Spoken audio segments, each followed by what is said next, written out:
مين قال بقى إن الكوبيبة دي أصلها غمراوي؟ الكوبيبة دي أكلة الزمن الجميل، حاجة كده بتفكّرك بأيام الزمن الجميل، تحفة، تحفة، تحفة.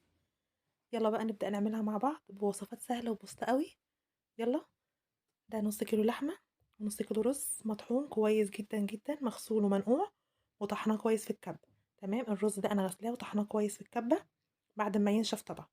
تمام، دي بقى بصلاية متوسطة فرمتها برضه في الكبة، وبقدونس وكزبرة. بهارات بقى اللي هي بهارات مشكّلة وفلفل أسود. تمام، وقرفة وجوزة الطيب. جوزة الطيب دي أنتِ واختيارِك بقى.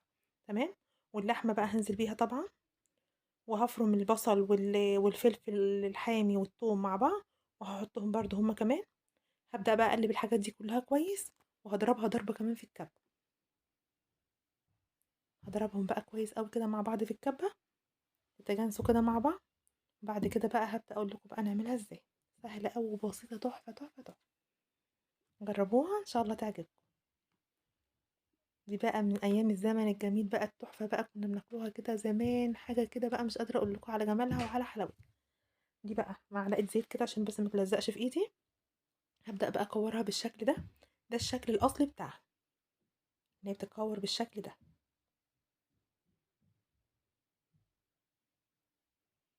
نكورها بقى كلها بالشكل ده كده.